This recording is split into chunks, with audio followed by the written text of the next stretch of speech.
Good morning, Comms Club. So here is March Matters video number 18.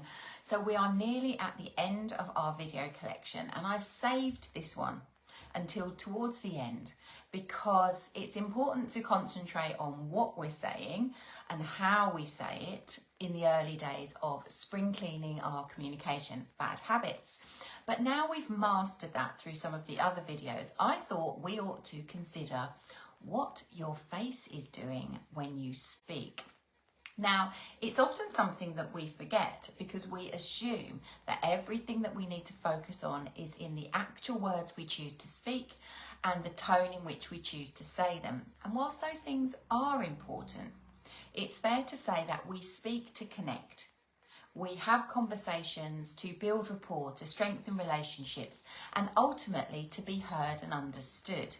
And therefore, if that is our goal, then it's really important that we use all of the communication tools we've got in our communication toolkit to achieve that goal of being heard and understood and building as much rapport, connection and strengthening relationships as possible.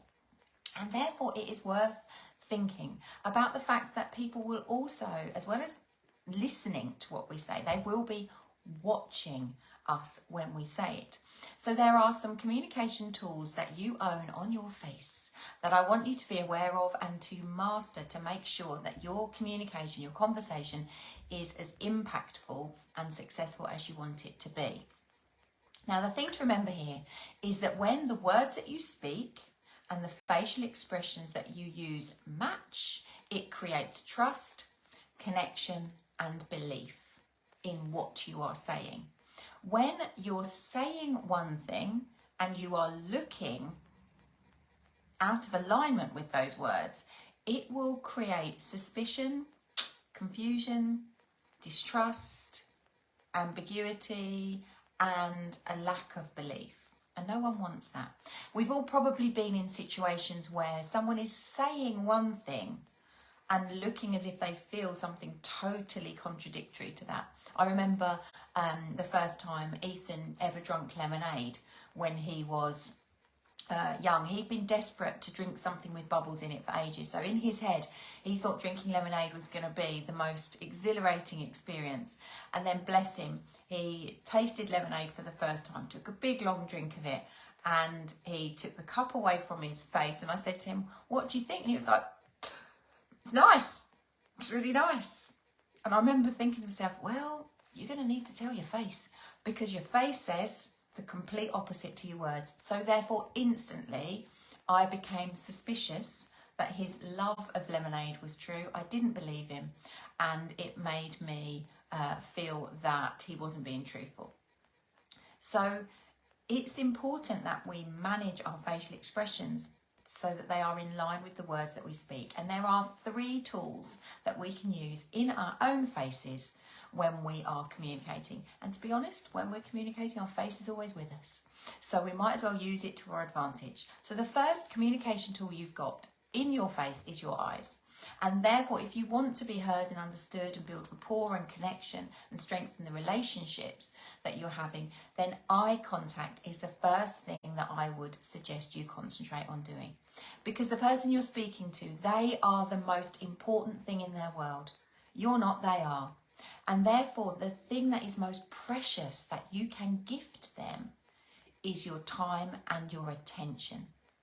And just being near someone when they're speaking and not listening and not connecting with them isn't the same as when you actually make eye contact, because what you are doing is you are stopping your environment and anything else from ruining your presence in the moment. And when you look someone in the eye, you're saying, what you're saying is really important to me. Therefore, you are really important to me. People love that. They are the most important thing in their world. So concentrate on using eye contact. Now, if you find that a little bit uncomfortable, then you can do the old technique that I share in some of my other videos of just switching from looking at their left eye to their right eye. And when that becomes a little bit uncomfortable, instead of looking away, just look back at their left eye. And then if you find that hard to maintain, just look at them straight between the brows. They won't actually know. They will still feel like you are making eye contact. But the fact that you're looking at the bridge of their nose and not their eyeballs will give you a little bit of relief if you find it awkward to maintain eye contact. And I don't mean eye contact like a staring contest where you mustn't blink. I'm just talking about focusing on looking the person that's speaking or listening to you in the eyes as much as possible during the conversation. Because the other thing that does is it allows you to spot the subtle facial expressions that are passing over their face as they are either speaking or listening to you. And that gives you clues about how they're feeling and allows you to decide whether you believe and trust and connect with what they're saying or not. So eye contact is really important, and therefore the little trap that we can fall into when it comes to eye contact at certain times of the year is sunglasses.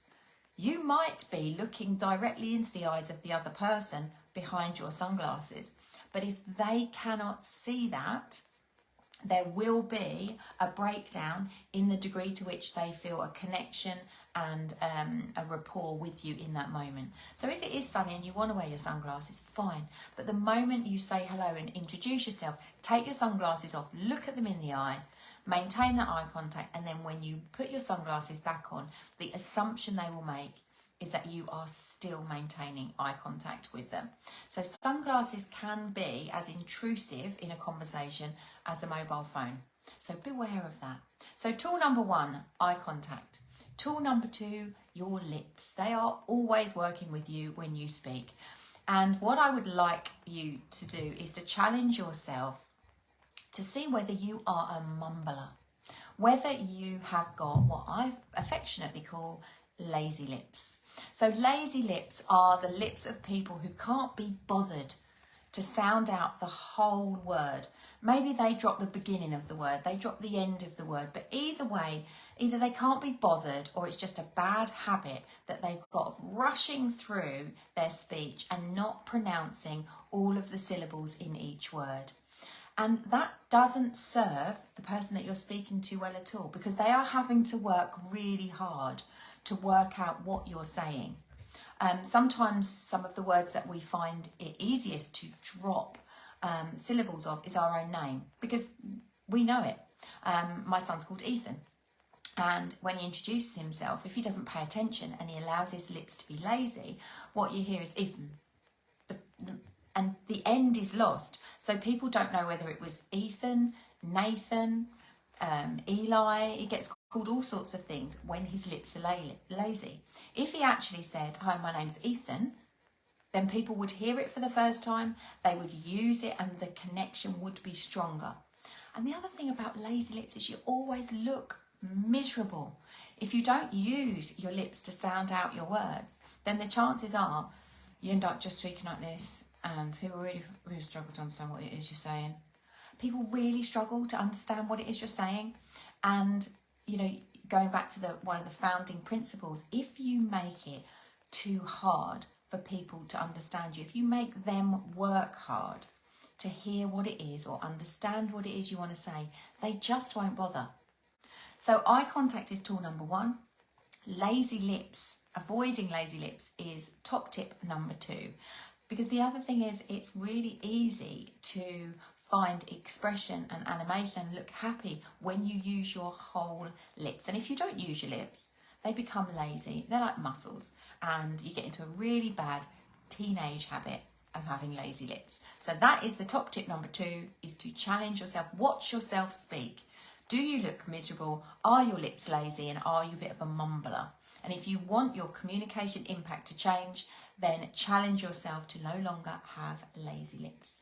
And the third tool that you've got in your facial expression toolkit when it comes to communication is your smile. Your smile is universally understood. So if you are a nervous communicator around people that you don't know well, then understand that you can make such a positive impression within the first 7 seconds just by smiling. Because when you smile at someone, particularly when you make eye contact and smile at them, then it subconsciously says so many things. It sends out so many messages to them. It says, I'm approachable, I'm happy, I am likely to interact with you if you speak to me.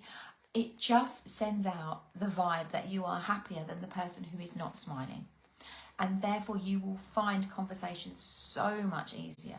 And the other thing it does is it lightens and brings your face to life, and therefore it's really hard to have lazy lips when you smile. So those two things kind of work in tandem. It's really hard to have lazy lips whilst you're smiling. You just can't do it. So you might as well just be in for a penny, in for a pound, and adopt both of those techniques. So if you want to have impactful communication, then challenge yourself to find out what your face is doing when you speak.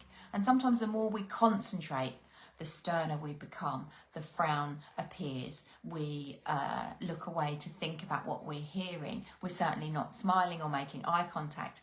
That all has an impact on the power of your communication. So if you want to engender belief, trust and rapport in all of your conversations, then use your facial toolkit to your advantage. Okay, that's all I have to offer you today. I will see you in the next video. Bye for now.